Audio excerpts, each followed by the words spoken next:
This podcast is a project of the Medina Focus with the goal of providing space for collaboration and community among practitioners to the Muslim diaspora in North America. As people around the world have immigrated to the West, many Christians have realized that they live and work in the midst of the nations, and they often feel alone and unprepared to communicate cross-culturally.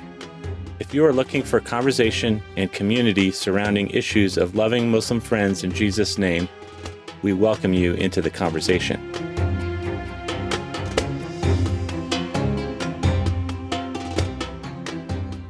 Hey everyone, my name is Brian. Welcome back to the program. I know a lot of people have entered into diaspora ministry as the world has changed, both in terms of how many peoples around the world are moving into the diaspora themselves. You could think of maybe the Syrians or other North Africans that left during and after the Arab Spring. That's a very common phenomena that's happening in today's world. And the other side of that is if you are a full-time missionary with a traditional organization, you know that it is harder and harder to stay in countries for the long haul. And oftentimes countries go through purges where they will start giving the left foot of fellowship to people who are living there. And people are forced to find a new country to work in, or some are returning home. And this is often the entry point into diaspora ministry. And this creates an interesting working environment where you have a lot of experience, but then you're in a very different community, a very different context than you're used to working in. And life can feel very, very different, very transitional. In many ways, if this is your story, your life is mimicking the lives of those who are in diaspora. I remember when my family and we returned to the field, and if you've read Nate's book, about his return from the field, both of these, we went through pretty interesting circumstances, and then we come back to the States, and for myself, it was just this time of constant flux, it felt like. There was no sense necessarily of returning home. And this is such a common experience. But this is, on the one hand, it's the missionary experience, it's the return experience. On the other hand, this experience is also, like I said, that shared by millions and millions of people around the world who have left their home and are living in a state of flux. So maybe this gives us a little bit of sensitivity towards them. Another phenomena that I like to talk about in diaspora conversations that gets overlooked again and again is reaching the 1.5 generation and the second generation. So that's those who were born overseas but moved to the States early in life. That's your 1.5. And so they're still very in tune. They're typically bilingual, still very in tune with home culture, at the same time very, very local to their new country. And then the second generation, which tends to be a little bit less in touch with their home culture and language, but very, very in touch with their new one, to the sense that they feel local there. And so today's guest is representing many of these boxes that I have just laid out before you. And so this will be an interesting discussion to hear. So I have with me today, we have Jenifer. She grew up in Southern California and worked with refugees in East Africa from 1993 to 2002. Her primary role was discipling new believers there. When they returned from East Africa, Jenifer and her family settled in the Midwest to continue working among East African refugees, and she's currently working on a master's degree in development studies at William Carey International University, focusing on Generation 1.5 and second generation refugee issues. Jenifer, welcome to the show. Thanks. Nice to be here. Yeah, we're glad to have you here. It sounds like you've had a pretty interesting missionary career already, but if you would, just take a moment and tell us a little bit about what you're doing. Sure. When we came back from East Africa, we felt like it was really important to have a platform in the community. So I work full-time for a local school district, and then engage in ministry during breaks, after school, weekends, and things like that. So I've been as I mentioned, as you mentioned, I've been back to school working on a master's degree and really looking at the Gen 1.5 second generation issues. So I'm kind of in a bit of a transition period, and then also with COVID hitting, um, it closed down opportunities that I had. But really, um, my main focus is reaching college age kids who've grown up in the West, living between two cultures, and are now at the community college. So that involves mobilizing college students to reach out to the refugee kids in their school, but also just increasing vision. And then I'm on a steering committee for a group that's here in my city, looking at how do we help refugees and immigrants across the city through various churches and organizations. So kind of a long answer. It feels like nothing right now because of COVID, Right. but I sure hope that things will get back to normal Yeah. eventually.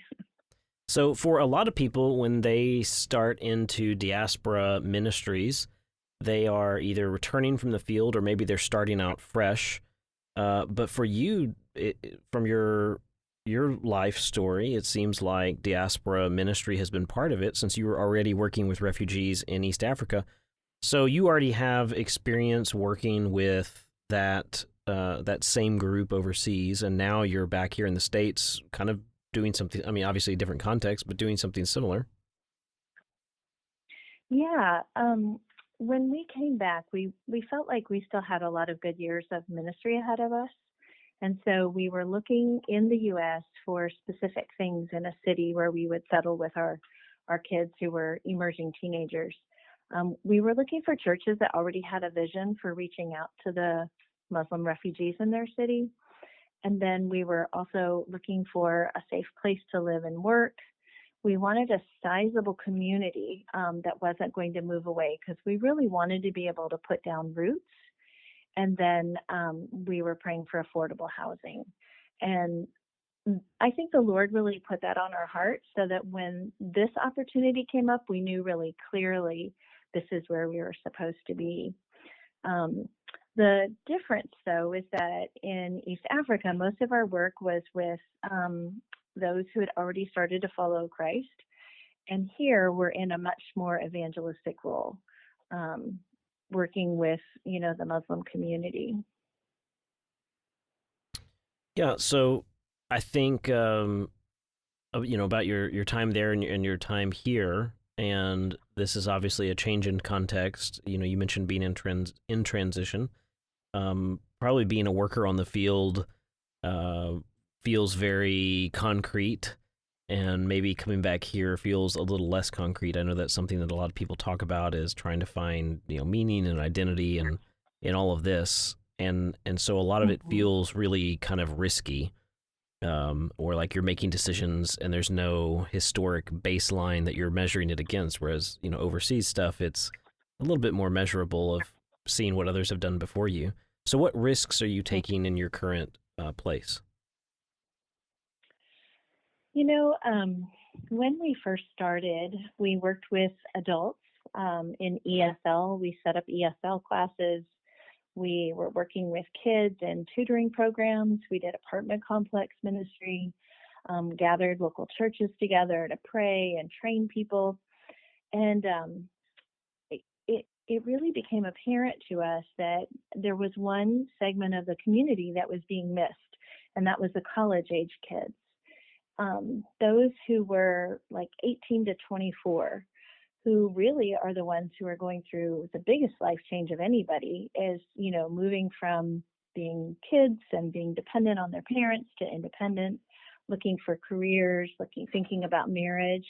And so the risk actually is that this is sort of uncharted waters. I haven't been able to find many people at all who are engaging with the Gen 1.5, which are those who were born overseas but have grown up significantly engaging with another culture, which would be, in our case, North American culture, or second generation, those who were born here but have grown up biculturally.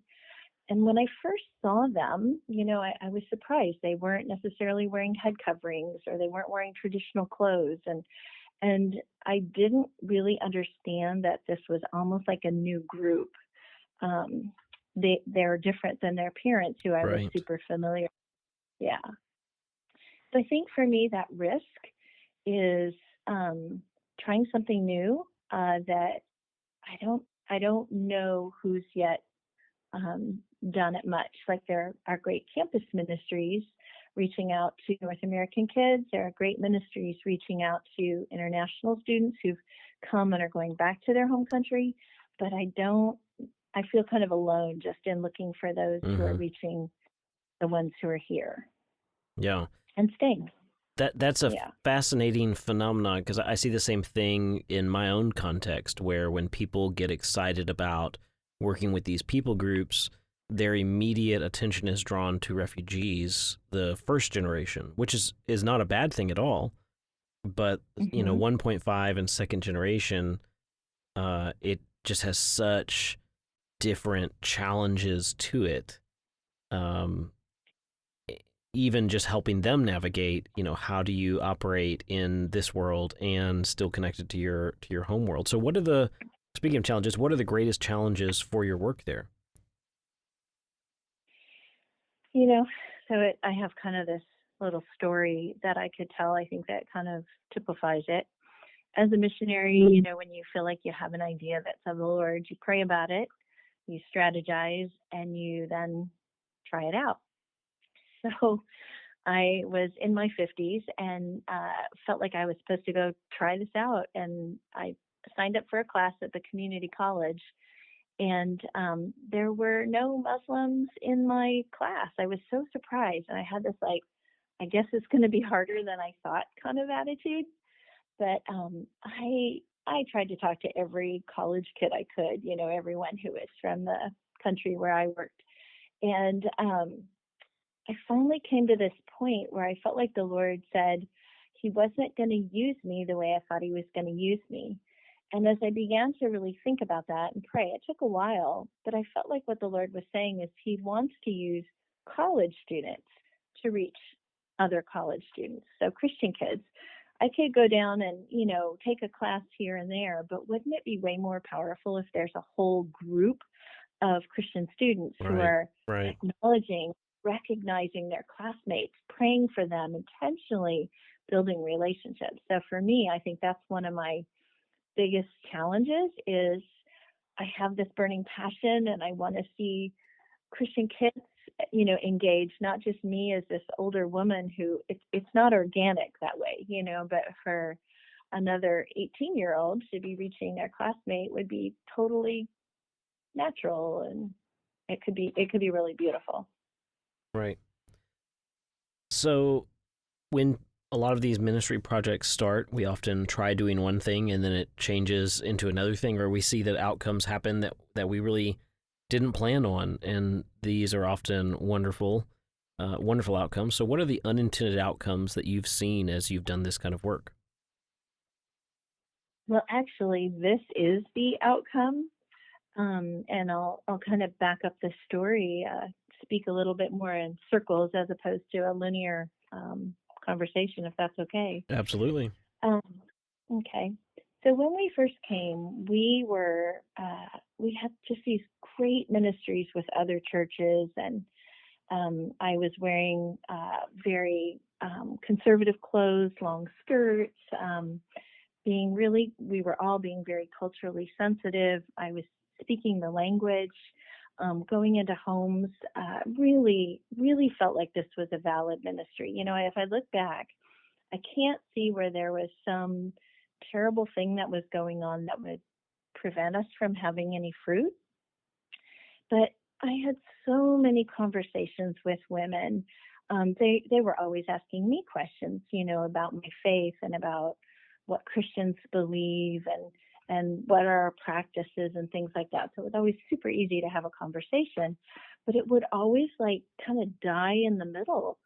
I could explain something, but it wouldn't connect. It wouldn't be a back and forth conversation. It was like I would kind of present my ideas, my response, even praying for people and seeing the Lord answer prayers, it still couldn't, the women I worked with couldn't take it and go any farther than just sort of observing it. And I was praying with a friend. It was the end of the summer. We'd had this, great summer of ministries around the city. And my friend and I said, what's it going to take? What is it going to take to see a movement of Muslim refugees in the U.S. come to Christ? What's it going to take in our city? And so we prayed, and I said, Lord, what stone have we not unturned in the city? And the moment I prayed it, I thought about the community college kids.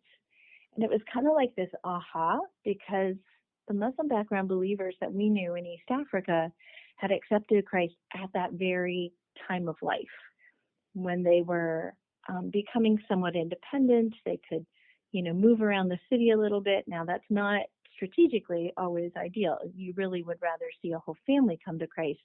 But those who are thinking about faith, those who have kind of capacity for change, all within that age range. And on the converse, when a mom comes to Christ with 6 kids, it's a challenge. It's a big challenge. She's concerned about what her family is saying and doing, and threats against taking away her kids. And, it's often been single moms in our case, and then they're trying to work and provide childcare, and on a refugee salary, that's just really impractical. Mm-hmm.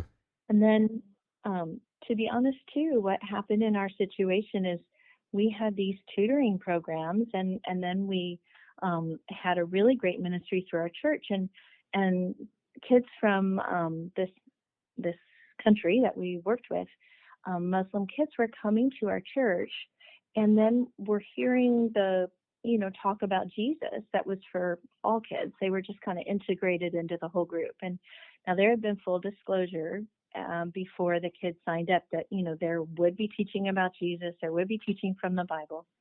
But what ended up happening is we had 2 kids express an interest in following Christ. And we thought, what do you do with that? What do you do when there's a 3rd grader and a 13-year-old who want to follow Jesus? How do you move forward in that? And so about that time, there was the case of a young woman named Rivka Berry who had accepted Christ. She was under the age of 18, and she was afraid she was going to be sent back to her parents' country. She was not from the country I work in, but she ran away to another state. There was, crossing borders. There was a Christian family that was housing her, and then she ended up in Child Protective Services. And that's so chaotic. But if we are engaging in ministry with young adults who are a little more independent, some of those issues can be avoided. Now, again, if we think strategically, we want to see a whole family come to Christ, right? So my methodology has changed a lot to more of a, what's your big ask? Is not, will you follow Jesus, but would you gather your family and friends together and let's study the Bible together. And then that way the gospel is going into a whole family network as opposed to extracting someone out. But I think your question, I'm sorry, I've talked a lot. I think your question was, what was the transition? Like, what was the shift?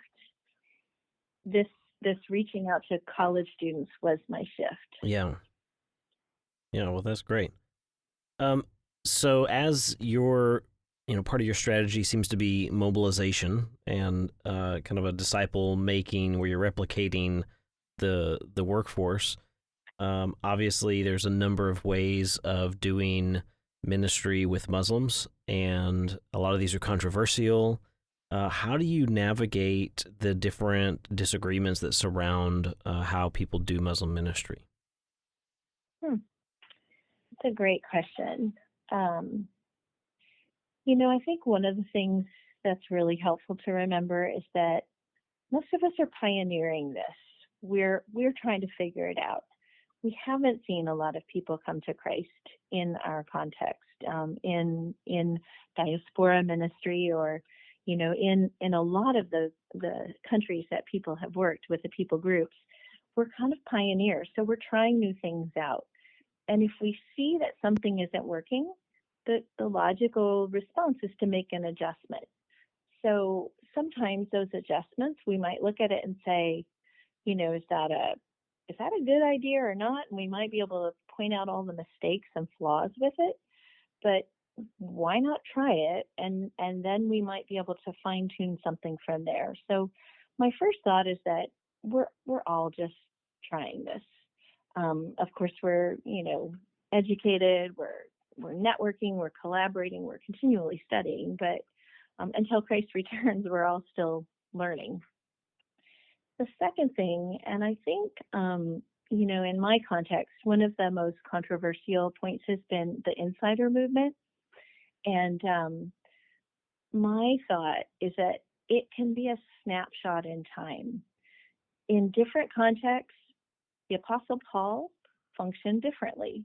There were times that he was escaping out of a basket. There were times he was tent making. There was times he was traveling around preaching. And so in different contexts and in different situations, people, I think, can be fluid in their identity. They can be fluid in the way they engage. And so I look at some of these things as it's a snapshot in time. I don't function today the same way I did 15 years ago, 20 years ago, even 5 years ago. And so allowing that fluidity, I think, is really helpful. And then the other thing is that my thought is the Westerners, the missionaries, we might come with educated information, but really the ones who live and breathe and really need to own their faith are the Muslim background believers. And so empowering them to make decisions and letting them make them, I think, is really helpful as well. And so sometimes they might see things differently than us, but my default mode tends to be to go with, what are they telling us? What are they seeing and saying? Right. So yeah, those two things. One is none of us really have it all figured out, and then the second is different things can be fluid. Yeah, I think you said something key there when it comes to contextualization. Whatever your stance on contextualization is, or whatever stance you're opposed to, it's very easy to take this approach of, I am the judge and I rightly judge cultures and how we should integrate. And I heard somebody else talk about contextualization, and he and I are not on the same place on the scale, if you will, but I loved what he said. And he says it has to be a two-way conversation where it's more of like testing theories and hearing back, and there has to be this attitude of humility, interacting with the people who are actually coming from that culture, right? It can't be where they are in charge or we're in charge. It has to be a two-way communication. Yes, I think that's beautiful, right? So equally hard in navigating some of these disagreements is navigating identity. And, you've got, particularly for you who's served overseas in a more traditional type role, now you're back home where you're a lot closer to family members and friends and church members who are probably a lot more aware of what you're doing and perhaps even meeting some of the same people that you're meeting. So how do you navigate your identity between all of these different groups? I think that was part of our first question when we came back, is issue of identity, because we had such a hard time overseas when people would say, what do you do? And, what's your answer? Well, if it was that I work for a organization and administration, it's pretty clear you're probably a missionary. Or, if you don't have a good platform, it leaves your identity really hanging. And we felt like it was very important to communicate to the community that we are ministering to, but also to the local church, that the Lord has brought the nations here. And if he has brought the nations here, it's not just a task for the professionals. it's for all of us. We need to all be reaching out to our neighbors, our coworkers, those who are going to our schools. And so I really try to have a pretty integrated identity. Being very careful with what goes on the internet. I've actually stayed off of Facebook just because of that, or been super stealth, in not saying a lot of my background information, but more that who I am today. And Rick Love talked a lot about that, of having an integrated identity, that it was Right. what he told people was who he truly was. And so I've tried to be pretty upfront, and so I've gone into homes, and I've gone as the one who's working with the children, or that I'm coming to help the children and the family in a professional capacity. So that's just been really helpful. Now, in terms of my family, the extended family doesn't live in our city, so I don't have as much difficulty, in terms of who I am with my family. And then in terms of ministry, I'm talking about my extended family. But one of the things that I felt like, we do have some Muslim background believers in our city, not necessarily from the country I worked in, but from other countries.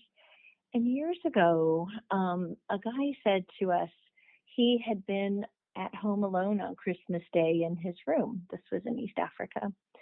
And it struck me, this is a day to gather together with friends and family. This is a day to celebrate, the birth of Christ. This is a really special day. And this guy had nothing to do.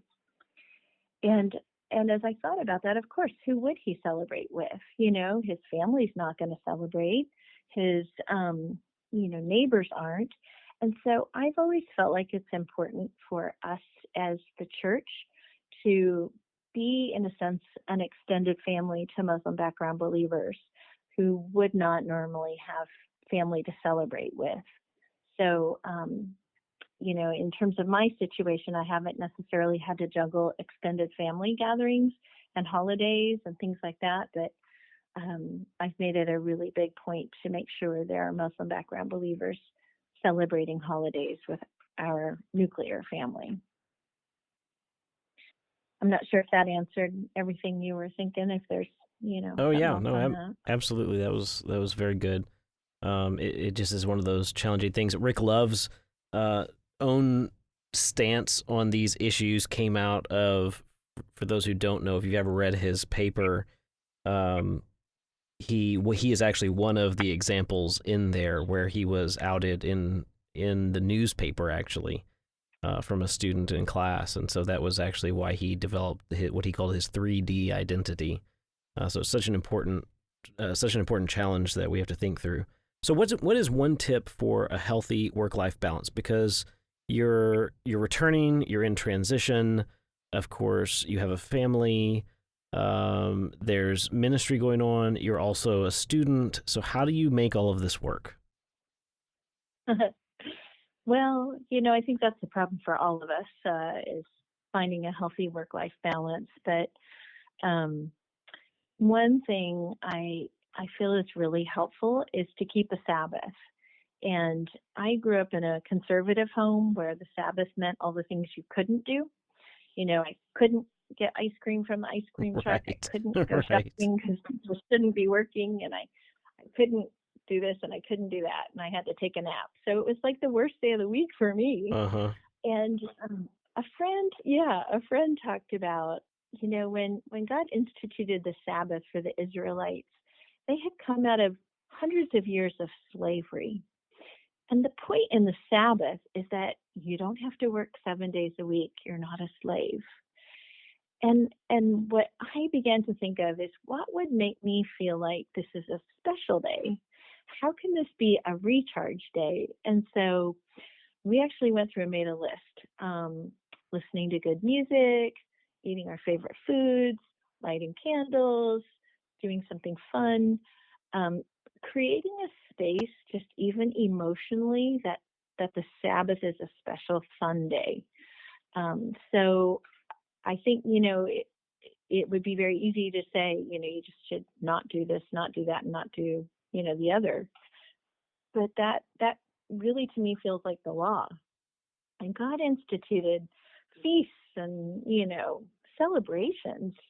So let's try to make a holiday on Sundays or whatever day we take our Sabbath. Let's try to make it a holiday at least once a week, and that'll help with that recharge. Yeah, that's great advice. I remember the first time somebody talked with me about Sabbath, my immediate thought was, but I don't have time to take Sabbath, and which is exactly the problem. Yeah. And it's, coming from a pretty conservative background myself, it's interesting to hear you talk about, things that used to be a burden or used to be a law to us, when done with different motives, the right motive, all of a sudden becomes kind of the breath of fresh air that it was intended to be. Yes. So I would love to hear a story from you. Can you tell us a story? Yeah.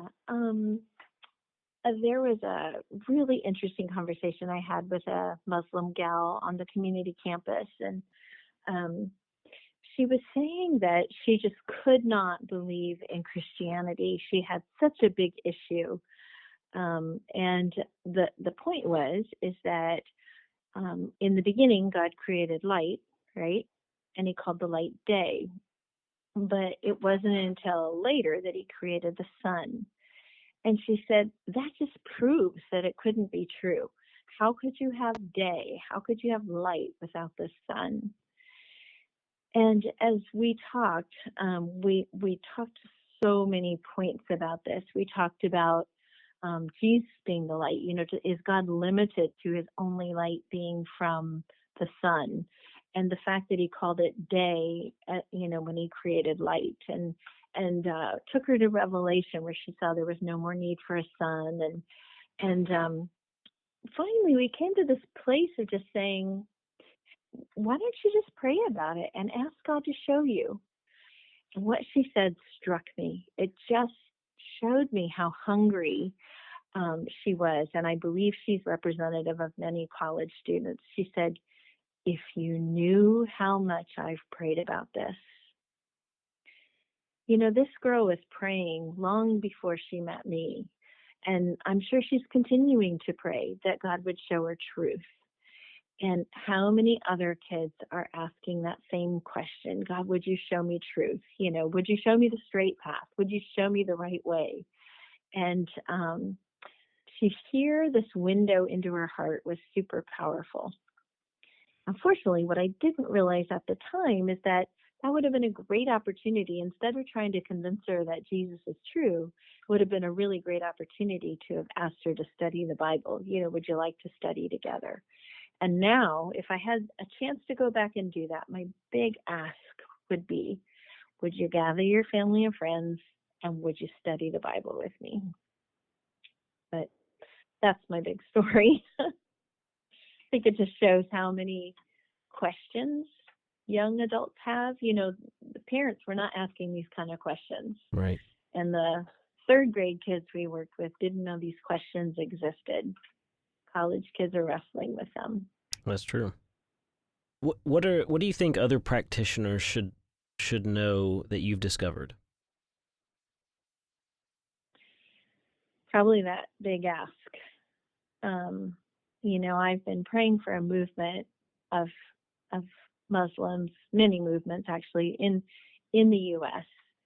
And I think we've fished in the wrong ponds. We've been fishing with older adults who, by the time they know enough English or we know enough of their language to communicate deeply, it's going to be years down the line. And then even if they were able to communicate verbally, would they be able to make the transition, just within their own life structures, with what it would cost them, what they would, wrestle with in terms of loss of status in the community, or their children being taken away or being divorced. But, really, I think when I've thought about what a movement of people coming to Christ would look like, it would be just people saying, I want to follow Jesus, and, giving their lives to Christ. But instead, what I wish I had known, and what I would love for other people to know, is that the big ask is to get them on the road of studying the Bible. once they start reading it, the word is living. It speaks to us. And so anyway, that would be the tool I would wish that everybody had. That's good. If God would answer one prayer request with a yes, what would you ask?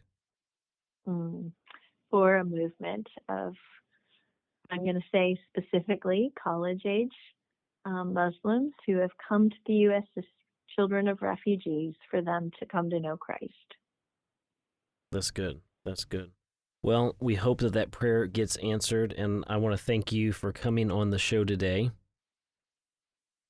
Well, thanks for having me. Yeah, it's our pleasure. I really look forward to hearing more about how this ministry goes in the coming years, as hopefully college students trust Christ and other college students are mobilized to join your work there. So we're very excited about this. Thanks, Brian. All right, thank you.